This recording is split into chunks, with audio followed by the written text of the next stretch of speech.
Últimamente el algoritmo me ha estado mostrando videos en los que se alaban las virtudes de aprovechar los tiempos muertos escuchando audiolibros, que es un tema con el que tengo reparos por experiencia.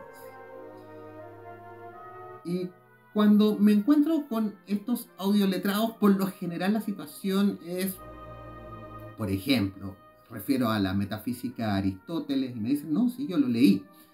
Y uno empieza a hablar eh, desde la base de que se conocen las categorías de accidente, que el concepto del ser y el ente, pero los interlocutores en estos casos no parecen estar en la misma sintonía. Y él le pregunto, y, disculpa, ¿qué traducción leíste de la metafísica? Ahí es cuando terminan revelando que en realidad habían escuchado el audiolibro. Y eso, por varios casos de este tipo de audioletrados que me he encontrado, me ha permitido llegar a la conclusión de que la mera escucha del audiolibro no permite un aprendizaje de los conceptos del libro, especialmente cuando estamos refiriéndonos a materias de filosofía o metafísica. No me estoy refiriendo exactamente aquí a casos de literatura, aunque me acuerdo de algunos casos también. Y es que el acto de la mera escucha, especialmente en el caso de los audiolibros, es muy distinto a la lectura. Y esto parte desde que es escrito. Cuando uno escribe un guión para algo que va a decir, ya sea para una exposición o para un video, es muy distinta la forma de escritura a la que uno usa cuando escribe para ser leído. Cuando uno hace la escritura para la lectura, uno incluye mucha más información, se hacen textos mucho más densos, que si uno los lee, no son fáciles de digerir, porque hay mucha información contenida. Cuando uno está hablando las cosas o las está explicando, simplifica muchos temas para que puedan ser entendidos en el proceso de escucha. Siempre la exposición es mucho más somera que la lectura, porque además la lectura te permite ir leyendo más rápido aquello que ya entiendes y más lento aquello sobre lo que no sabes, lo que es imposible en el audiolibro.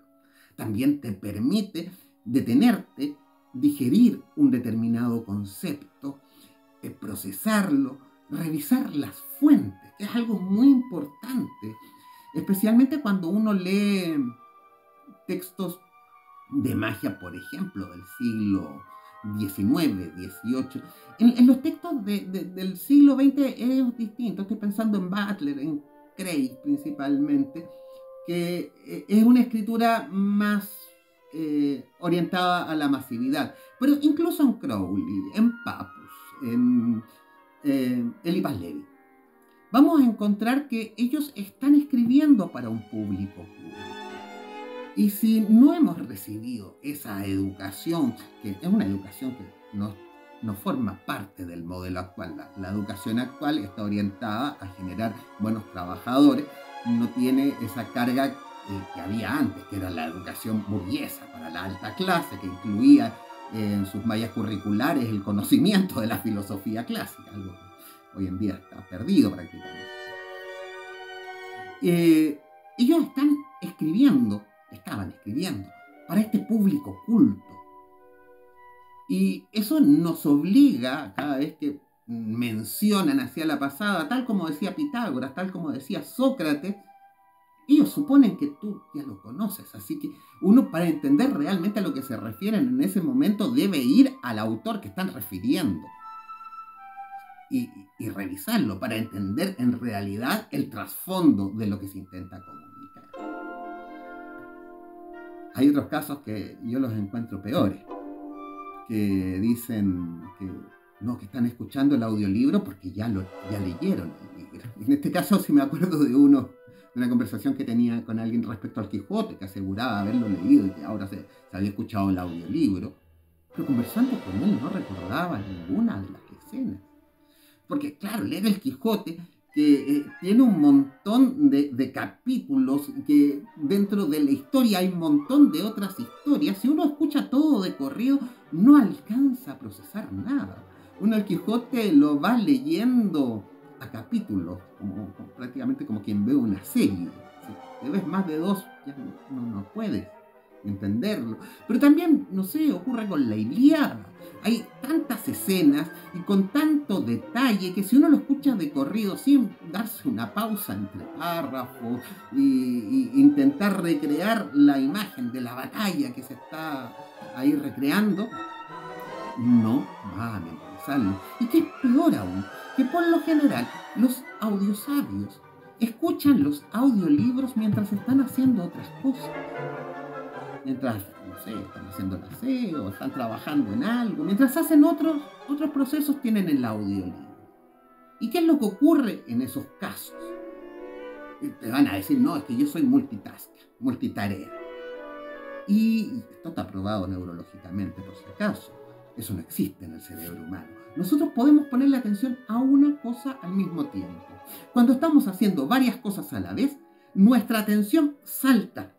Puede saltar muy rápido nuestra atención de un objeto a otro, pero no puede ponerle atención a varias cosas al mismo tiempo. Y cuando nuestra atención salta de un objeto a otro, no va a tener toda su atención en ninguno de ellos. De ahí que hoy en día esté tan de moda esto del mindfulness, ¿no? La atención plena. Si estás incluso lavando los platos, intenta poner la atención solamente a lavar los platos. Bueno, cuando estás haciendo alguna otra tarea y estás escuchando alguno de estos audiolibros, especialmente si son temas de filosofía, no vas a poder incorporar, aprender esos temas, porque son temas complicados. Todo esto que tiene que ver con la espiritualidad, con la magia, son temas de una complejidad alta, que implica, cada concepto implica ser razonado para ser entendido y aprehendido con esta intermedia, de hacerlo propio. Ergo, el ejercicio de escuchar audiolibros no va a servir. De hecho, yo recomiendo que si quieres tener algo sonando, tengas charlas. El ponente que está declamando un tema lo está haciendo sabiendo que hay una escucha. Eso hace que no profundice tan al detalle en un tema, porque nadie le puede poner ese nivel de tensión a un volumen tan denso de información. Va a hacer pausas propias del habla que tiene que ver naturalmente también con la escucha, porque hablamos para ser escuchados. Por eso hablamos de forma distinta a la cual escribimos. Fíjense haciendo el ejercicio de leer en voz alta lo que escriben en redes sociales. Pero léanlo como si se lo estuvieran contando a alguien. Se van a dar cuenta de lo distinto que es el lenguaje escrito al lenguaje hablado. Bueno, en todo caso, yo creo que junto a estos grupos habría que poner a aquellos que te dicen, no, si ese libro lo tengo. Yo conozco gente que tiene unas bibliotecas impresionantes, pero que no han leído ninguno de los libros. Y que te dicen, no, si yo tengo ese libro. Entonces tú empiezas a hablar con la persona de la materia del libro y no son capaces. Porque si es que lo leyeron a la rápida. Eso me recuerda a Borges, ¿no? Lo importante no es leer, es releer en estos temas, especialmente.